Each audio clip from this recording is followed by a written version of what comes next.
चलो देखो बच्चा, देखिए इस टॉपिक में जो आपका टॉपिक है, इस टॉपिक का नाम है श्वसन तंत्र। इंग्लिश में कहा जाता है रेस्पिरेटरी सिस्टम।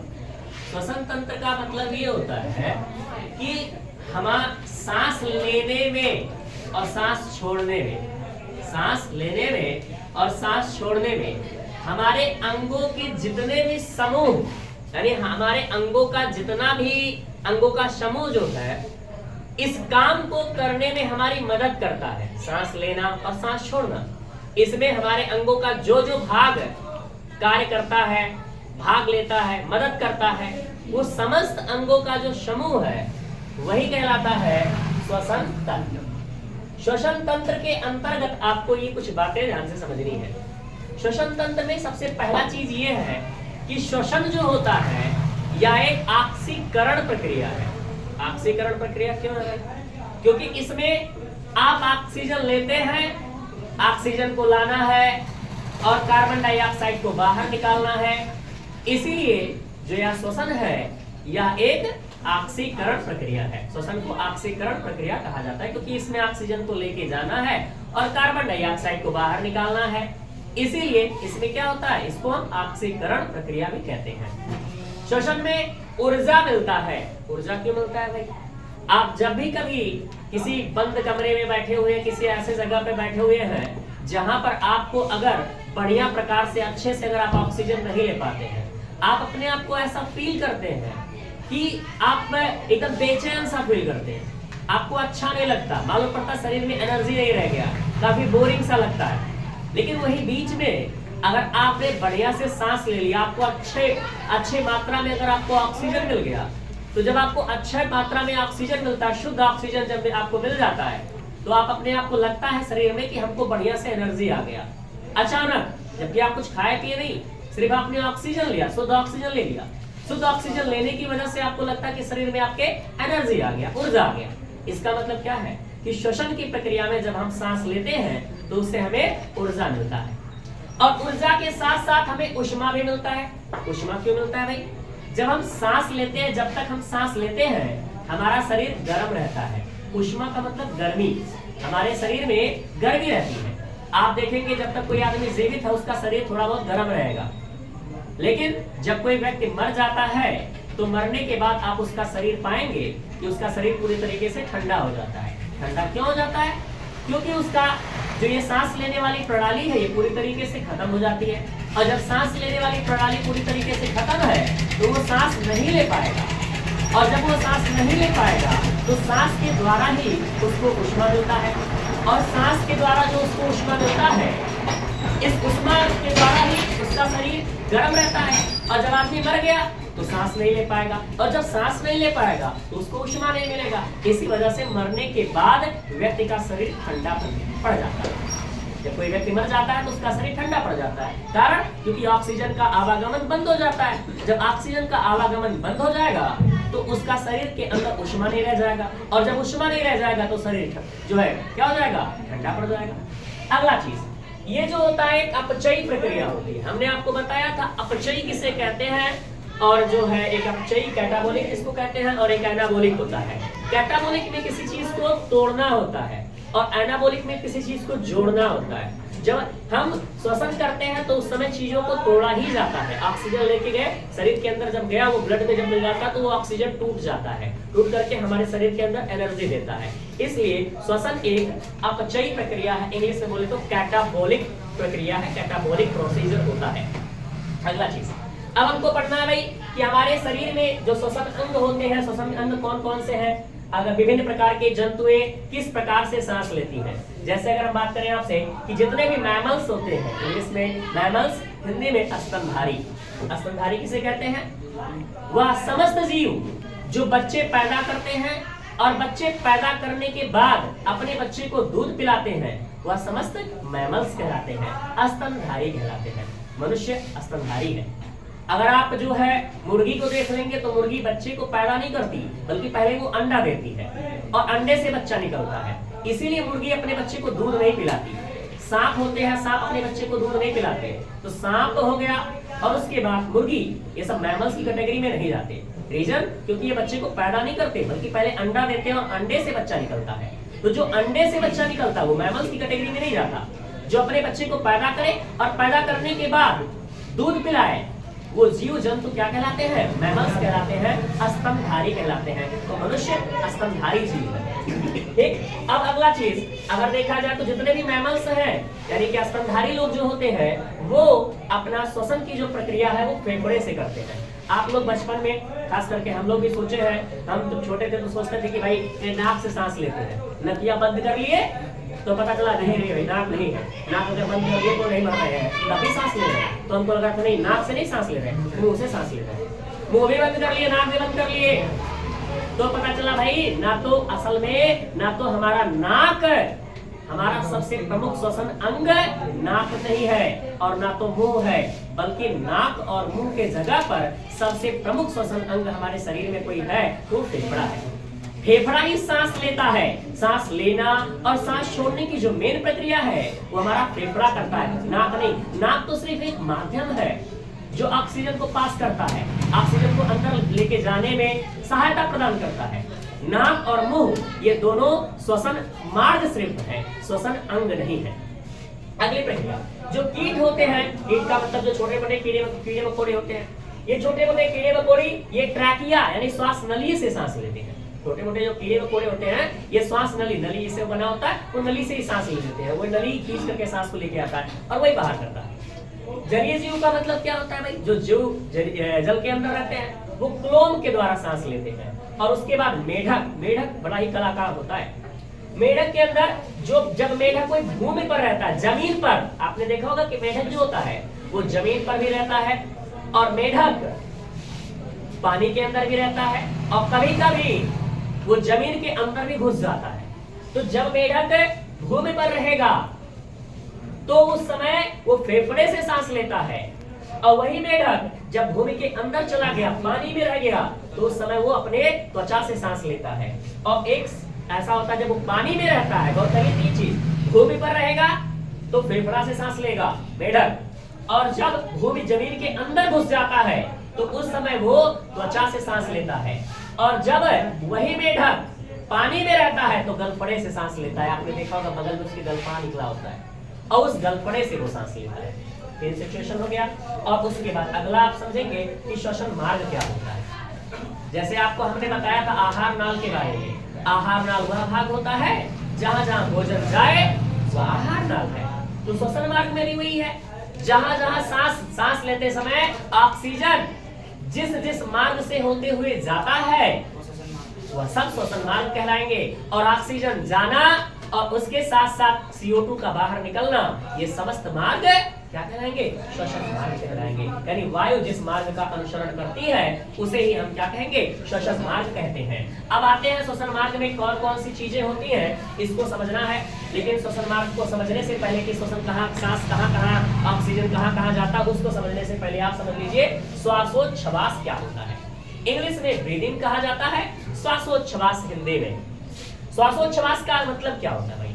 सांस लेना और सांस छोड़ना, यानी सांस ऑक्सीजन को अंदर लेके जाना और कार्बन डाइऑक्साइड को बाहर निकालना, यानी सांस लेना, सांस छोड़ना, ये दोनों प्रक्रियाएं मिलकर के श्वासोच्छ्वास कहलाती है। सांस लेना और सांस छोड़ना, ये दोनों प्रक्रियाएं मिलकर के श्वासोच्छ्वास कहलाती है। इंग्लिश में देखिए भाई, श्वास को लेना, अक्सर यही बच्चे कंफ्यूज होते हैं। निश्वसन और निःश्वसन में अंतर है। निःश्वसन और निः माने निः, अब बोलते हैं तो कुछ नाक से निकलता है, निः निकलने का मतलब क्या? बाहर निकल रहा है। इंग्लिश में इंस्पायरेशन, निःश्वसन का मतलब सांस अंदर लेके जाना, यानी ऑक्सीजन अंदर जाए तो ये निःश्वसन है। कार्बन डाइऑक्साइड बाहर निकले जब आप सांस छोड़ रहे हैं, ये निःश्वसन है। इंग्लिश में कोई दिक्कत नहीं, इंग्लिश में आसान है पकड़ना। इंस्पायरेशन, इन माने अंदर, एक्सपायरेशन यानी कि बाहर निकालना, एक्सपायरेशन।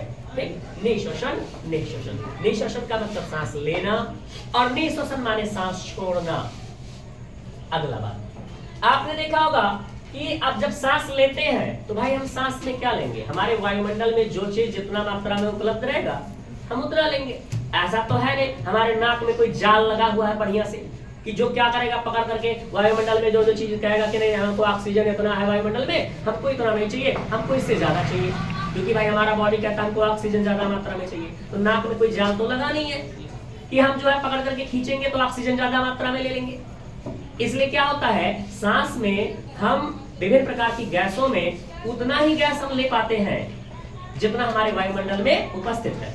हमारे वायुमंडल में नाइट्रोजन गैस 78% लगभग पाया जाता है, ऑक्सीजन 21%, CO2 0.03%। यही चीज हम वायुमंडल में हमारे जो गैस जितनी मात्रा में उपस्थित है हम उसको उतने ही मात्रा में ले लेते हैं। कारण क्योंकि भाई हम हमारे पास वही एक चारा ही है, जो चीज हमारे वायुमंडल में जितना रहेगा उतना ही उसको ले पाएंगे। इस वजह से हम सांस लेते समय, सांस लेना का मतलब निश्वसन, सांस छोड़ना का मतलब निश्वसन। जब हम सांस लेते हैं तो लेते समय नाइट्रोजन 78% लेते हैं क्योंकि हमारे वायुमंडल में इतना ही मौजूद होता है, और ऑक्सीजन हमारे वायुमंडल में 21% है तो 21% टोटल आ जाता है, और उसके बाद CO2 0.03% लेते हैं। और जब सांस छोड़ते हैं, गौर करिए भाई, जितना नाइट्रोजन हमने सांस लेते समय लिया, हमारे शरीर के अंदर नाइट्रोजन की कोई जरूरत नहीं है, गैसेस फॉर्म में कोई आवश्यकता नहीं है। इसलिए जितना 78% लिए थे, सांस छोड़ते समय 78 का 78% हमारा ऑक्सीजन जो है, नाइट्रोजन गैस जो है वो पूरा का पूरा निकल जाता है। नाइट्रोजन हमारे शरीर में गया और आया सिर्फ, और कुछ नहीं करता है बस। और उसके साथ साथ ऑक्सीजन जो गैस है, अब आप देखिए 21% हम लिए और छोड़ना जब हुआ तो 17% छोड़े, मतलब हमने 4% ऑक्सीजन जो है घपला मारा है।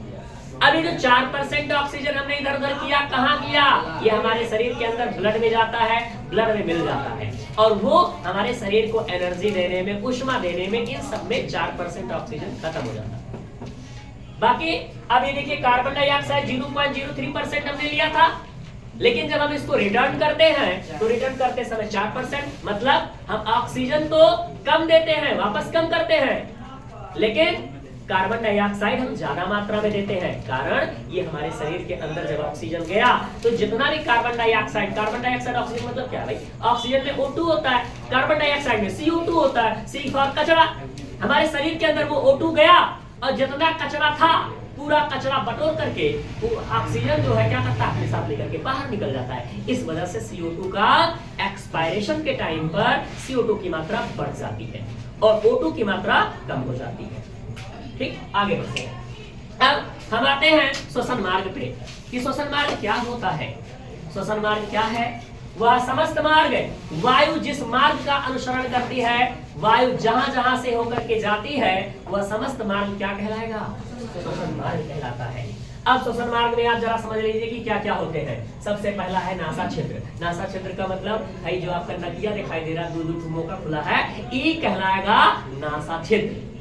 ये क्या कहलाएगा, नासा क्षेत्र। नासा क्षेत्र क्या होता है भाई, जो जहां जहां नाक, ये जो दोनों छेद लगा हुआ है, इसको हम कहेंगे नासा क्षेत्र। नासा क्षेत्र में आप देखोगे अंदर में छोटा छोटा बाल लगा होता है। ये बाल क्या करता है, ये थोड़ा सा यहाँ पे जो है मुलायम मुलायम बना करके रखता है। यहाँ पे भगवान ने नाक के अंदर बाल क्यों दिया, इसके भी पीछे कारण है कि जब आप सांस लें, कहीं घूमे टहले, कोई अपद्रव्य पदार्थ, कोई फालतू का पदार्थ, अगर भाई यहाँ पे ऐसा तो है नहीं कि हम बंद कर लेंगे, अपने मन से इसको बंद भी नहीं कर सकते।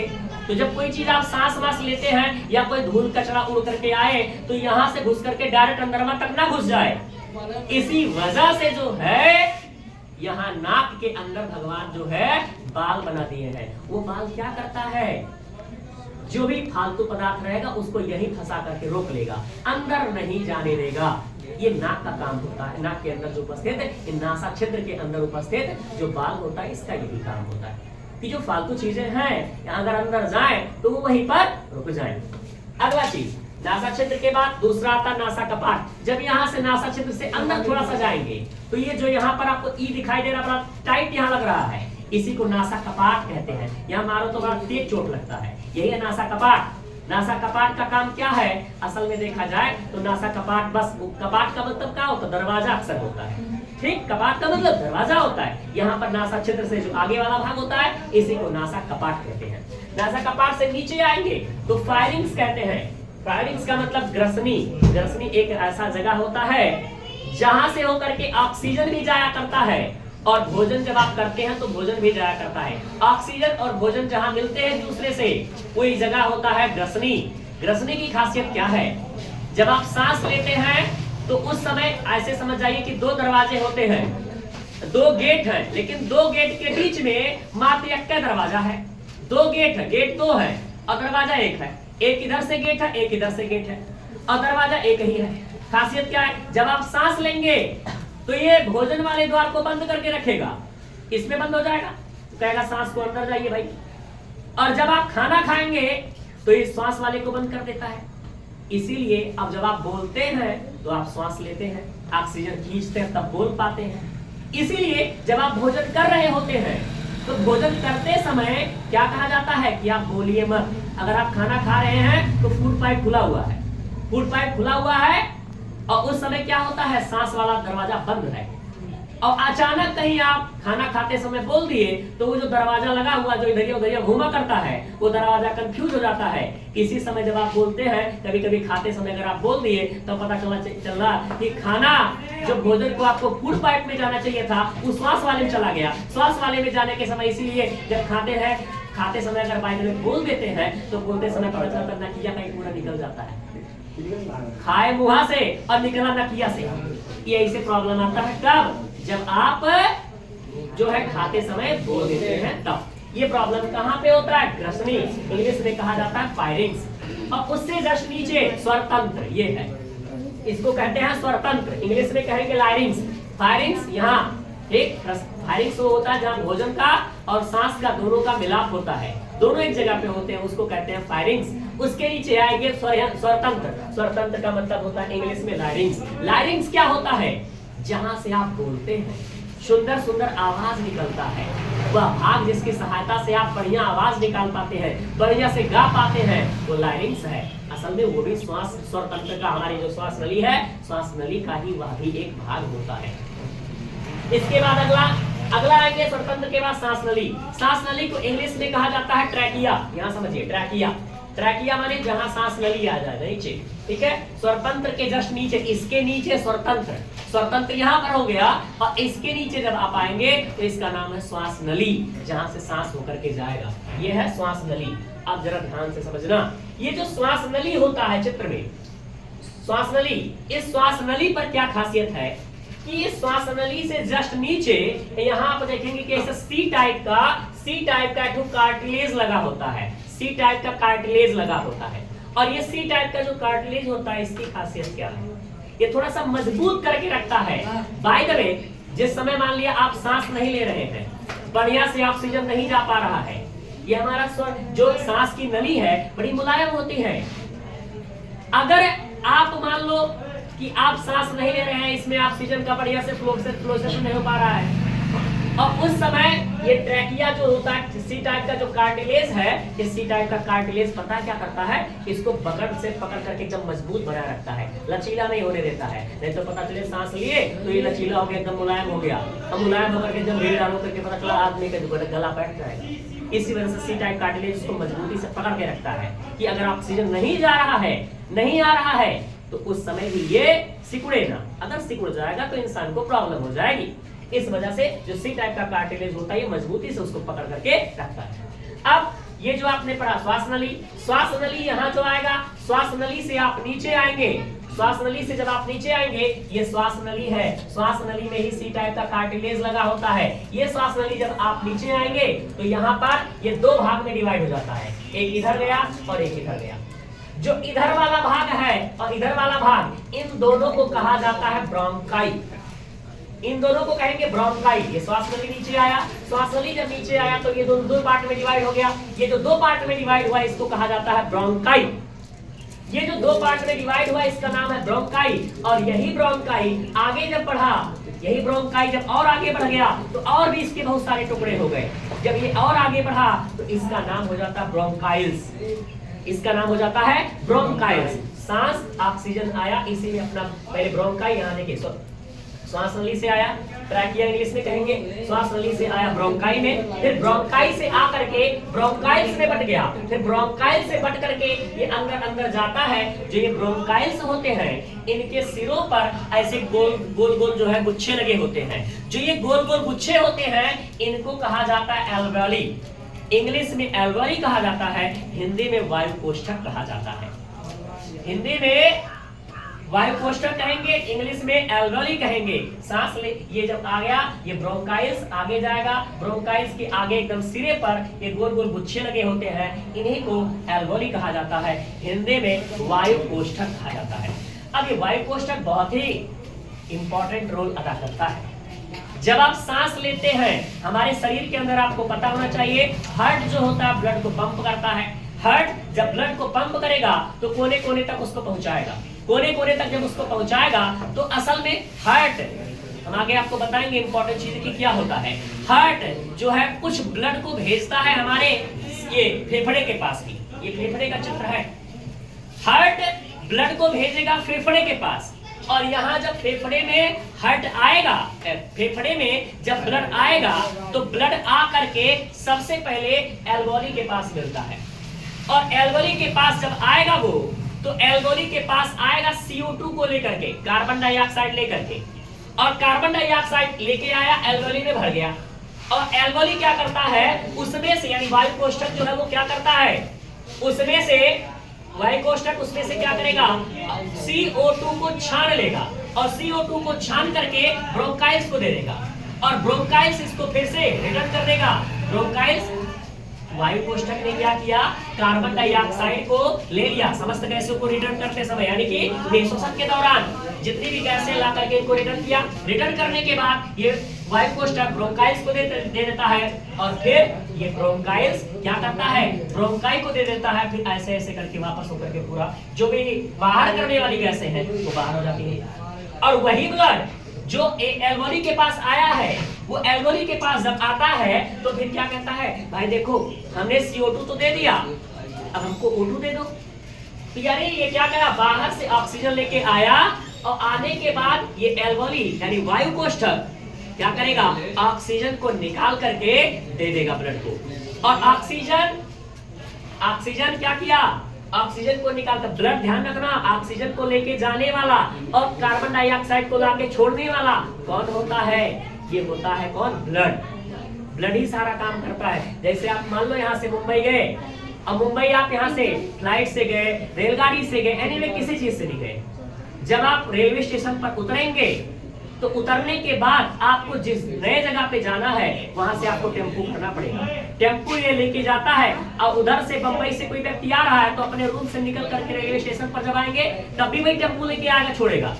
और जब आप यहाँ से बंबई जाएंगे, बंबई रेलवे स्टेशन पर उतरेंगे, तब भी वहां से रेलवे स्टेशन से आपको उतार करके ले करके वो रूम तक छोड़ने का काम टेम्पू ही करता है। तो जो काम तो टेम्पू ऑटो करता है वही काम यहाँ पर ये ब्लड करता है। ब्लड ही क्या करता है, शरीर से CO2 को ला करके एयरपोर्ट जो एल्वेली है वहां पे लाके छोड़ता है, और यही क्या करता है, ये यहाँ पर उपस्थित जो हमारे शरीर में जो यहाँ पर आ गया है ऑक्सीजन, उस ऑक्सीजन को वहीं से उठा करके वो अंदर भी लेकर के जाता है। इसी का